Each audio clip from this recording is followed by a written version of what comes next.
Hello, അല്ല രമേശേട്ടാ, നിങ്ങളിത് എങ്ങോട്ട് വന്നു? അല്ല, എനിക്ക് മനസ്സിലായില്ല, ആരാ? ചേട്ടൻ എന്നെ മനസ്സിലായില്ലേ? ചേട്ടൻ്റെ അന്യനോട് ഞാൻ പ്ലസ് 2 പഠിച്ചിട്ടുണ്ട്. അമീൻ. മനസ്സിലായി. അമീൻ, മുട്ടക്കവലല്ലേ വീട്? ഓ തന്നെ, നമ്മുടെ സുഹൃത്ത് ഇപ്പൊ അവിടെ. അവനൊരു വിവരമില്ലല്ലോ. സുഹൃത്ത് ഗൾഫിലാണോ? അവൻ നമ്മുടെ അടുത്തൊന്നും പറഞ്ഞില്ലല്ലേ. അല്ല, ചേട്ടൻ എഞ്ചിനീയറിംഗ് കഴിഞ്ഞതല്ലേ? ഇപ്പൊ ചേട്ടനെന്തോ പരിപാടി? ഇപ്പൊ വേറെ ഏതോ ഒരു എഞ്ചിനീയർ പണിയുന്ന വീട്ടിൽ പെയിന്റ് അടിക്കാൻ വേണ്ടി പോകണം. പെയിന്റ് പണിയാ. പെയിന്റ് പണിയാണല്ലേ. അല്ല, ചേട്ടൻ്റെ കല്യാണം ഒന്നും ആയില്ലേ? കല്യാണം കുറെ അന്വേഷിച്ചാ, എന്താണെന്നറിയത്തില്ല. എനിക്ക് ഈ സ്പാർക്ക് ഒന്നൊരു സംഭവം ഉണ്ടല്ലോ, അതങ്ങോട്ട് സെറ്റ് ആവുന്ന ഒരു പെണ്ണെടുക്കും. അന്വേഷിക്കുന്നുണ്ട്, കിട്ടുമായിരിക്കും. നിന്റെ കാര്യം എന്തായി? നിനക്ക് കല്യാണം വല്ലതും ആയോ? എവിടുന്ന്? ചേട്ടൻ നേരത്തെ പറഞ്ഞൊരു സ്പാർക്കിന്റെ കാര്യം എനിക്ക് ഇതുവരെ അതും ആയിട്ടില്ല. പണ്ട് പഠിക്കുന്ന സമയത്തൊക്കെ എത്ര പേരോടായിരുന്നു നമുക്ക് ഈ സ്പാർക്ക് എന്നറിയാം.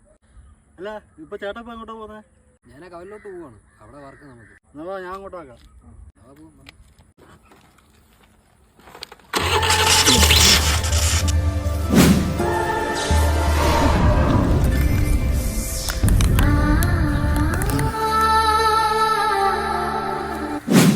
എടാ, എനിക്കെൻ്റെ ആളെ കിട്ടി.